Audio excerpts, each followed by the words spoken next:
어제 새벽에 저희 지인 묵상 모임이 있어서 묵상을 하는데 나누던 한 지체가 말씀하시더라고요. 심판이 너무 계속 나오니까 너무 무섭다고 얘기하시더라고요. 참 계속 이게 저희가 새벽마다 심판의 메시지를 같이 묵상하고 있고 또 뭐 다른 지체들도 공감하시고 그러더라고요. 사실 말씀을 준비하는 저도 이게 좀 녹록치 않은 내용이었어요. 좀 무겁기도 하고 쉽지 않았지만 그럼에도 성경의 저자이신 성령께서 또 우리에게 합당한 깨달음과 진리의 가르침을 이 시간 주시길 바라면서 또 말씀을 나누고 싶습니다. 어제 우리는 에스겔 29장 말씀을 함께 나눴었죠. 애굽의 심판에 대한 예언의 말씀을 묵상했습니다. 악어와 갈대 지팡이 비유가 나왔습니다.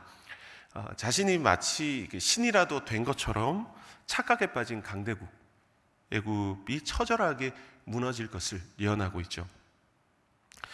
그때를 시기적으로 보면 에스겔이 바벨론의 포로로 끌려온 지 10년째 되던 해였어요. 그리고 그 예언 후에 꽤 시간이 흘러서 17년 정도의 시간이 흘려서 에스겔이 바벨론의 포로로 끌려온 지 27년 정도 되는 때였습니다. 그때까지 애굽은 여전히 자신들의 죄악을 뉘우치지 않았죠. 마침내 하나님께서는 최종적인 심판을 지금 에스겔을 통해서 다시 한번 동일하게 선언하고 계십니다. 17년 전에 약속하신 그대로 심판을 실행하겠다고 그것을 기억하시고 다시 동일한 예언을 지금 하고 계신 거죠. 이것을 보면 하나님께서는 애굽을 그저 방치하시지 않았다는 사실을 우리는 알 수 있습니다. 오늘 본문 말씀에서 보면 이 진행될 것이라고 예언되는 애굽의 심판은 마치 오늘날로 치자면 적의 주요 타깃들을 정확하게 하나하나 오랫동안 분석해서 고성능 미사일로 하나하나 초정밀 타격하는 것과 같은 느낌을 줍니다. 그야말로 애굽은 완전히 초토화될 것이라고 서슬퍼런 선전포고를 하나님께서 에스겔을 통해서 선언하시는 것이죠. 오늘 본문 전체 단락을 5부분으로 나눌 수 있습니다. 첫 번째 1절에서 3절까지를 보면 심판을 선언하시는 내용이 나오죠. 3절에 그날이 가깝도다, 여호와의 날이 가깝도다 라고 반복합니다. 성경에서 흔히 구약에서 특히 반복하는 것은 강조를 뜻하죠. 바로 심판의 긴박성을 표현하고 있습니다. 실제로 이 예언이 선언된 지 얼마 되지 않아서 애굽은 멸망하게 됩니다. 4절에서 9절까지 두 번째 부분 보면요, 애굽의 동맹국들에 대한 심판이 선언되는데요, 바로 구스와 붓, 룻 그리고 동맹한 땅의 여러 백성 모두에게 동일한 심판이 내려질 것이라고 선언되죠. 그리고 세 번째로 보면 10절에서 12절까지 보면 바로 바벨론의 느부갓네살 왕이 그 심판의 도구가 될 것이라고 이야기하고 있습니다. 그리고 네 번째로 13절에서 19절까지 보면 심판의 방법과 범위를 굉장히 구체적으로 설명하고 계세요. 예를 들면 애굽의 도시, 중심 도시였던 놋이 있습니다. 이 놋에서부터 시작돼서 남쪽의 고대 도시인 바드로스 그리고 소안에서부터 시작합니다. 치시고 그리고 그 후에 북쪽으로 옮겨가서 북쪽의 성읍인 신과 노 나라를 멸망시키시고 근심하게 하고 찢어버리신다고 선언하십니다. 그리고 종교적 우상의 도시가 있어요. 어디냐면 아웬과 비베셋에 그들을 지키고 있던 군인들을 전부 섬멸하시겠다고 선언하시죠. 그리고 그들의 왕궁이자 군사 요충지로 사용받았던 도시였어요. 드합네스 지역을 어둠과 구름으로 뒤덮겠다라고 선언하십니다.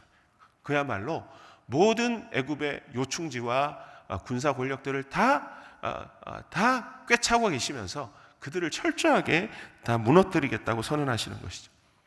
그리고 다섯 번째 마지막으로 20절에서 26절까지 보면 애굽의 팔을 꺾어 놓겠다고 말씀하십니다. 여기서 팔을 꺾는다는 얘기는 바로 전쟁 불능의 상태로 만든다는 것이죠. 패배를 온전히 확정하는 장면이라고 할 수 있습니다. 그리고 바벨론의 팔을 강하게 하시겠다고 선언하죠. 그래서 더 이상 애굽이 일어설 수 없도록 광야 같은 상태, 넉다운 상태로 완전히 만들어 보시겠다고 선언하고 있습니다. 저는 오늘 이 본문 말씀을 전체적으로 묵상하면서 크게 두 가지 내용을 좀 정리하게 되었습니다. 첫 번째로, 하나님은 죄를 방치하지 않으시는 분이라는 거죠. 솔직히 이 부분에 대해서 우리는 세상에 많은 문제가 일어날 때 한편으로는 좀 하나님께서 조금 더 개입해 주셨으면 좋겠다라는 생각되는 문제들이 사실 있습니다.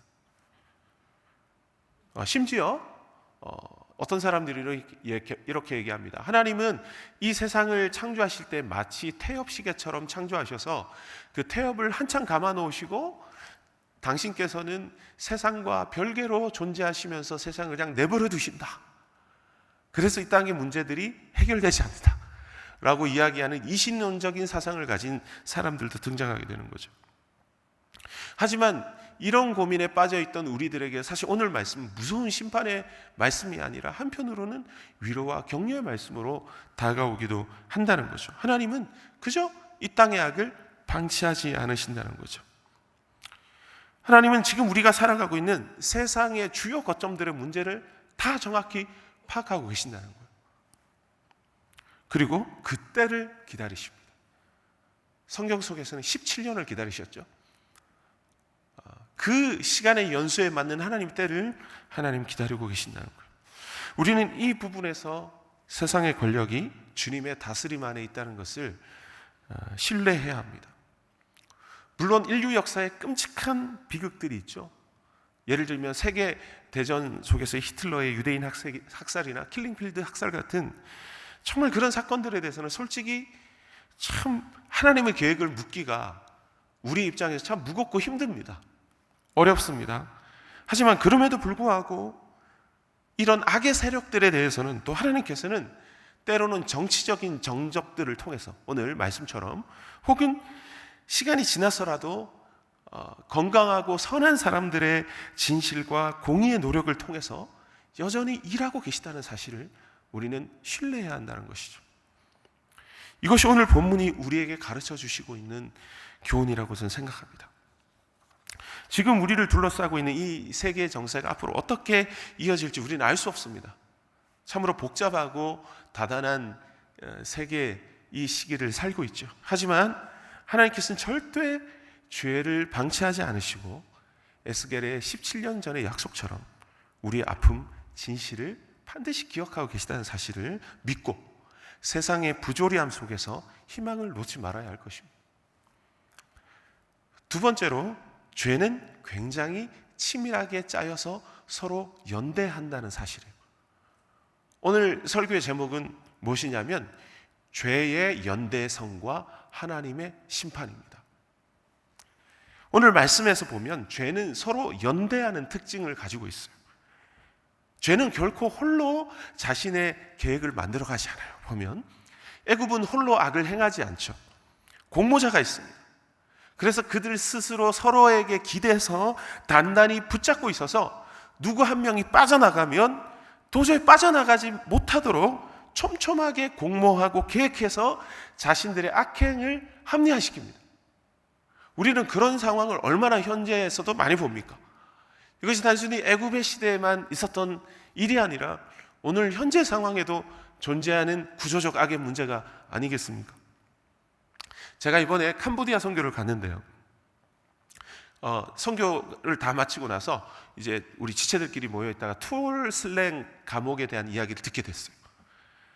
1974년부터 79년까지 캄보디아에는 크메르루주 군이 점령을 하게 돼요. 그래서 희대의 독재자죠. 폴포트가 권력을 장악하고 난 다음에 그가 굉장히 희귀한 괴기한 망상에 사로잡혀요.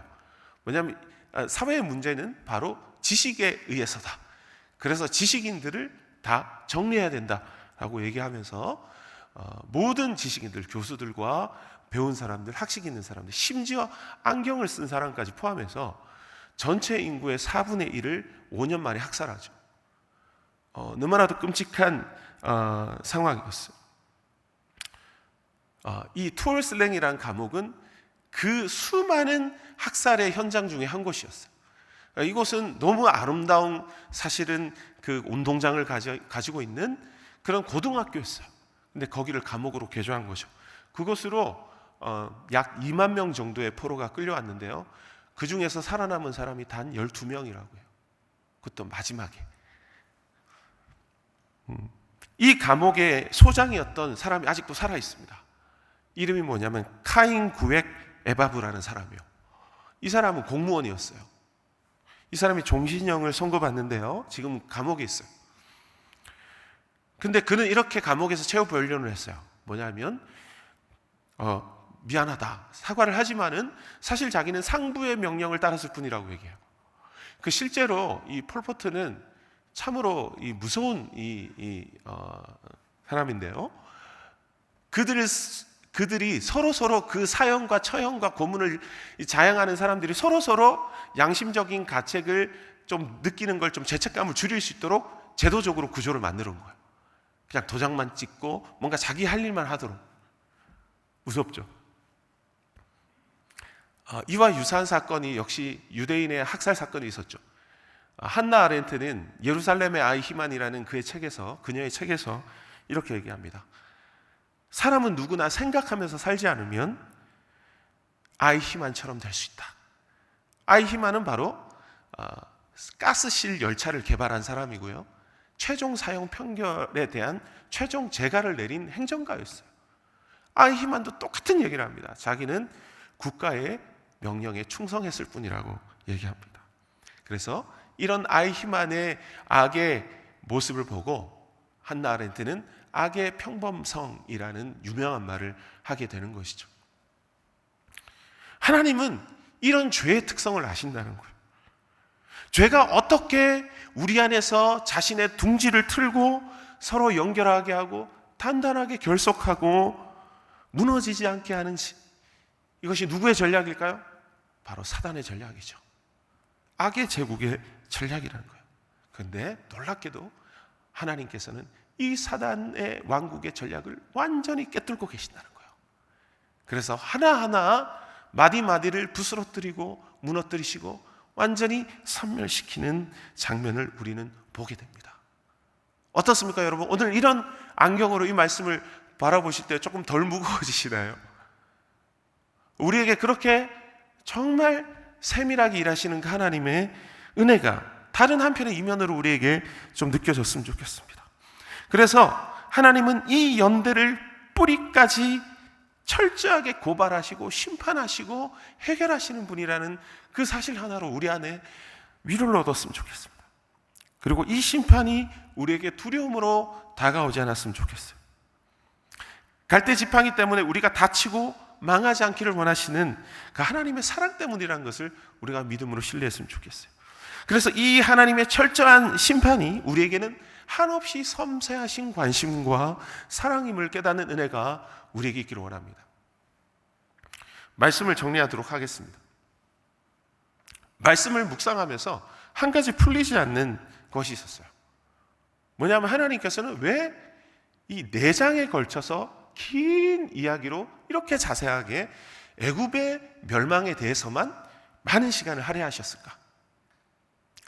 라는 생각을 했어요. 애굽이 도대체 무슨 상관일까? 라는 생각까지도 했었죠.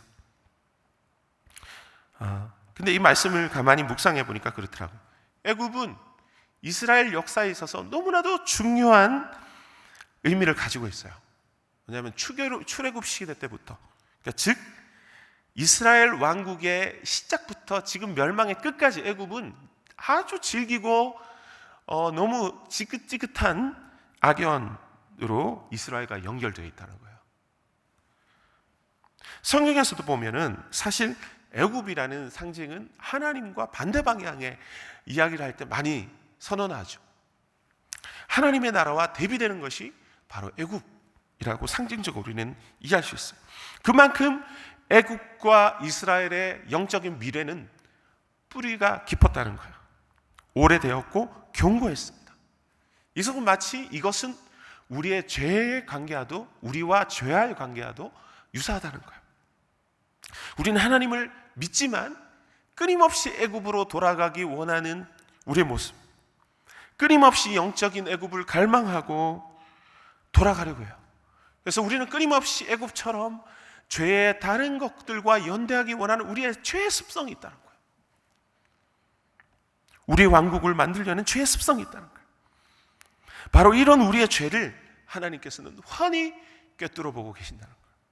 그리고 그 악연의 오랜 고리를 끊어버리시기 원해서 바로 우리의 구주 예수 그리스도를 이 땅 가운데 보내주셨다는 거예요. 여러분, 오늘 본문의 애굽의 이 죽음의 모습을 한번 보십시오.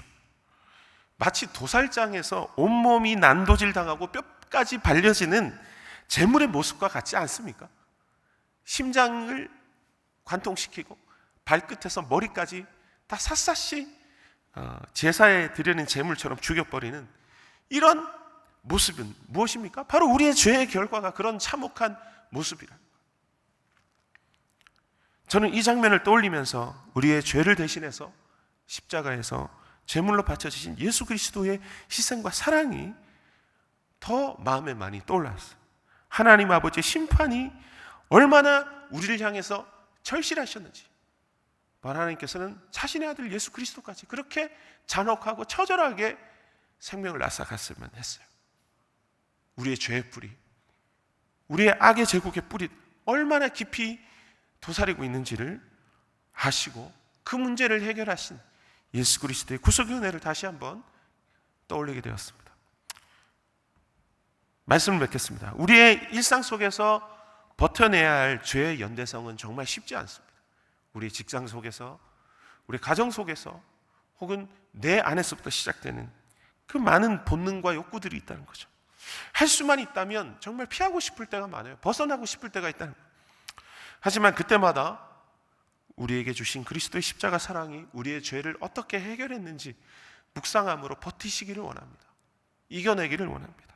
그 생명의 대가가 바로 우리의 생명이라는 사실을 기억하시면서, 또한 주님의 신실하신 시선을, 여전히 우리를 향하신 주님의 신실하신 시선을 잊지 않으시고 오늘 하루 소망으로 살아가시는 우리 성도님들 되시기를 주님의 이름으로 축복합니다.